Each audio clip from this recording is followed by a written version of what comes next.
Hello दोस्तों, कैसे हैं आप लोग। आज मैं आपके सामने बहुत ही अच्छे से किचन टिप्स लेकर आई हूँ। कभी कभी कुछ बातें ऐसी होती हैं जिनको हमें पता नहीं होता है, लेकिन हम टिप्स के ज़रिए उन बातों को अपना सकते हैं और अपना बहुत सारा काम आराम से कर सकते हैं और साथ ही अपना बहुत कीमती समय भी बचा सकते हैं। तो चलिए देर ना करते हुए अपने वीडियो की तरफ चलते हैं। तो देखिए, ये हैं हमारे पुराने मोजे। ये एड़ियों से अक्सर फट जाते हैं। कभी कभी कुछ मोजे हमारे पंजों की साइड से फट जाते हैं, तो इनको मत फेंकिएगा, ये बहुत काम के हैं। फटे मोजे भी आपके बहुत काम में आ सकते हैं। तो चलिए मैं बताती हूँ कि आप अपने इन मोजों को क्या कर सकते हैं। तो सबसे पहले तो हमें ये देखना होगा कि ये हमारे मोजे जो हैं किस साइड से ज़्यादा फटे हैं। तो मैं ये तीनों मोजों को इस तरह से बिछा दूँगी और देखूँगी कि ये किधर से ज़्यादा फटे हुए मोजे हैं, क्योंकि बहुत ही ज़्यादा अगर फटे होंगे तो वो तो काम में नहीं आएंगे। लेकिन अगर हमारे मोजे कभी कभी एड़ी से ज़्यादा फटे होते तो वो हमारे काम में आ जाएंगे। तो देखिए, ये मेरे मोजे जो हैं तीनों मोजे एड़ी साइड से ज़्यादा फटे हुए हैं। तो ये मैं आपको बताऊंगी कि आप इन मोजों को किस तरह से काम में ले सकती हैं और इस तरह से आपके मोजे फेंकेंगे भी नहीं और आप उनको उपयोग में ले भी आएंगे। तो सबसे पहले मैंने एक मोजा लिया और मोजे को इस तरह से मैंने डबल कर लिया है। और डबल करने के बाद जो एड़ी की साइड है, जो फटी हुई साइड है, उसको हम कैंची से काट लेंगे। तो देखिए, मैंने इस तरह से इसको कैंची से काट लिया है और काटने के बाद कुछ इसकी डिज़ाइन इस तरह से हो गई है। मैं आपको खोल के दिखाऊंगी कि मेरा मोजा किस तरह का हो गया है। तो ये जो फटा वाला हिस्सा था इसको हम फेंक देंगे। देखिए, मोजा कुछ इस तरह से हो गया है और ये मोजे को हम इस तरह से सीधा कर देंगे। देखिए, ये एक छोटी सी पॉकेट जैसी इसमें बन गई है। तो इसके बाद हम लेंगे एक रबड़ बैंड। कोई भी रबड़ बैंड ले लीजिए आप, और रबड़ बैंड को आप इस तरह से, जहाँ से हम मोजे को पहनते हैं ना, उस साइड से इस तरह से रबड़ बैंड से इसको कस दीजिए, जिससे मोजा जो है रबड़ बैंड से बाहर निकल कर गिरे ना। तो मैंने ये 4-5 फोल्ड लगाकर रबड़ बैंड से ऊपर की साइड को मोजे को इस तरह से कस दिया है। और कसने के बाद मैं आपको बताऊंगी कि आप इस तरह से मोजे को किस काम में ले सकती हैं। तो देखिए, कुछ इसकी डिज़ाइन इस तरह से हो गई है। फिर मैं मोजे को लेकर, मेरे पास एक कील थी, कील पर हम इस तरह से मोजे को, जो हमने रबड़ बैंड लगाया था, उस रबड़ बैंड को कील में हम इस तरह से फंसा देंगे। और फंसाने के बाद ये हमारे बहुत ज़्यादा काम का मोजा हो जाएगा। तो देखिए, हमारे अखबार जो होते हैं इधर उधर पड़े रहते हैं, तो हम अपने अखबार को इसमें रख सकते हैं। तो देखिए, मैंने अखबार लिया, उसकी 2, 3 और 4 फोल्ड किए हैं और इस तरह से हम अखबार को, ये बीच में एक छोटी सी पॉकेट बन गई थी ना काटने के बाद, तो इस तरह से हम अखबार को इसमें फंसा देंगे। तो इस तरह से हम इसमें 6, 7, 8, 9 कितने भी अखबार इसमें रख सकते हैं, क्योंकि जो हमारा मोजा होता है स्ट्रेचेबल होता है और इसमें हम बहुत सारे अखबार रख सकते हैं। आप अपने बच्चों की इसमें बहुत सारे पेपर जो स्कूल से मिले होते हैं वो रख सकते हैं, क्योंकि कभी कभी कुछ ज़रूरी कागजात होते हैं जो बच्चे खो देते हैं, तो इस तरह से आप उसमें रख सकती हैं। तो देखिए, मैंने इसमें 8-10 अखबार रख दिए। तो इस तरह से अखबार आपके इधर उधर पड़े भी नहीं रहेंगे और वो इस तरह से लगाने के बाद दिखने में भी अच्छे लगेंगे कि भाई अखबार हमारे इधर उधर पड़े हुए हैं। तो इस तरह से आपका मोजा भी काम में आ गया। तो देखिए, कितना अच्छा लग रहा है और देखने में भी ख़राब नहीं लग रहा कि मोजा है तो ये हमारा ख़राब लगेगा। ये बहुत अच्छा सा आपका न्यूज़पेपर स्टैंड बनकर तैयार हो गया है। तो देखिए, कितना अच्छा लग रहा है। तो फटे हुए मोजे को मत फेंकिएगा, इस तरह से आप अखबार रखने के काम में उसको ले लीजिएगा। इसके बाद मेरा ये जो दूसरा मोजा था, मैं बताऊँगी कि आप इसको किस तरह से काट कर इसको भी आप काम में ले सकते हैं। तो जो एड़ी वाला साइड था उसको मैंने इस तरह से डबल फोल्ड कर दिया।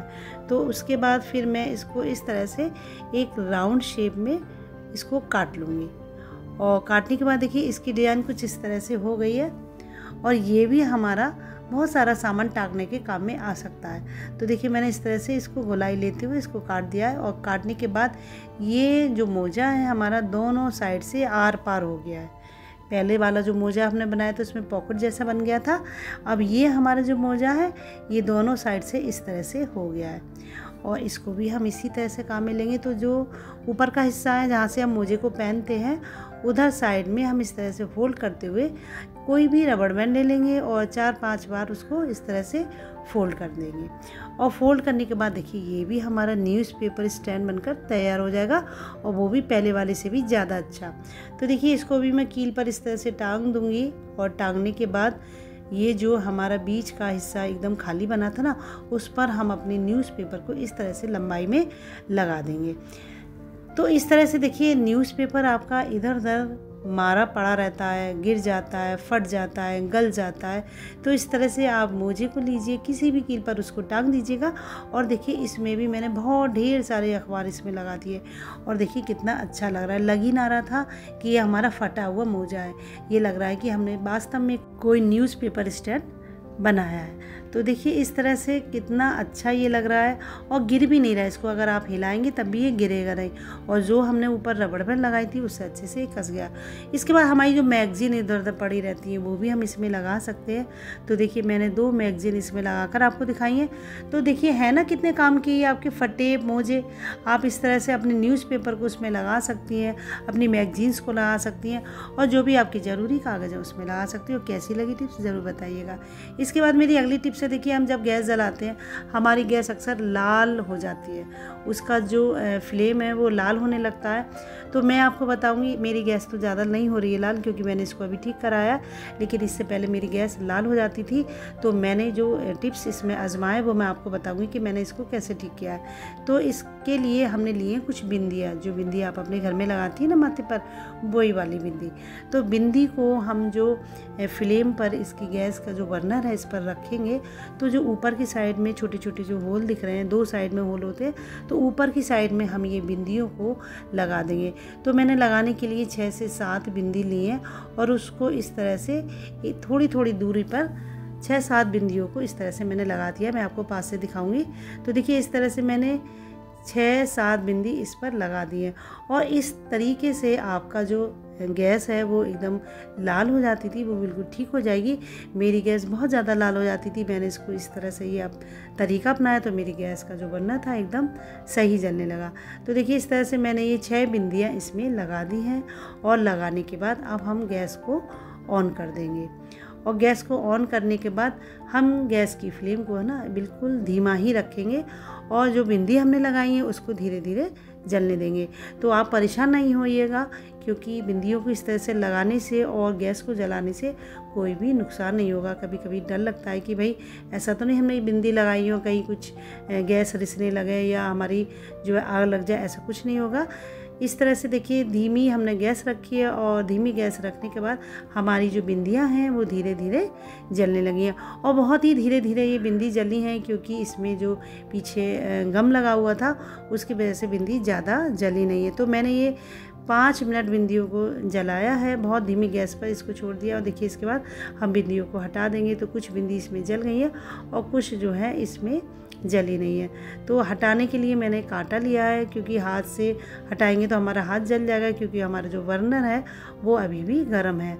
तो देखिए मैंने इस तरह से सारी बिंदियों को हटा दिया है, और हटाने के बाद हम गैस को जलाएंगे तो हमारी गैस बिल्कुल ठीक जलेगी। जो लाल लाल हो जाती थी वो बिल्कुल भी नहीं होगी। तो देखिए मैंने गैस को ऑन कर दिया है, और ऑन करने के बाद देखिए कितनी अच्छे तरीके से हमारी गैस जल रही है। बिल्कुल भी जो लाल लाल होता था वो बिल्कुल भी नहीं हुआ है, और बर्नर एकदम नीले रंग में जल रहा है। तो इस तरह से आप अपने गैस के बर्नर को बिल्कुल ठीक कर सकते हैं। इसके लिए आपको बाज़ार जाने की ज़रूरत नहीं है, ना ही आपको ज़्यादा पैसे खर्च करने की ज़रूरत है। तो देखिए कितना अच्छा सा टिप्स है आपके गैस के बर्नर को ठीक करने का। तो कभी भी आपके साथ ये समस्या है, आप तुरंत बिंदी लीजिए और मेरा वाला टिप्स अपनाइए। आपको ये सारे टिप्स कैसे लगे मुझे कमेंट बॉक्स में ज़रूर बताइए। मिलते हैं आपसे अगली वीडियो में, तब तक के लिए बाय बाय।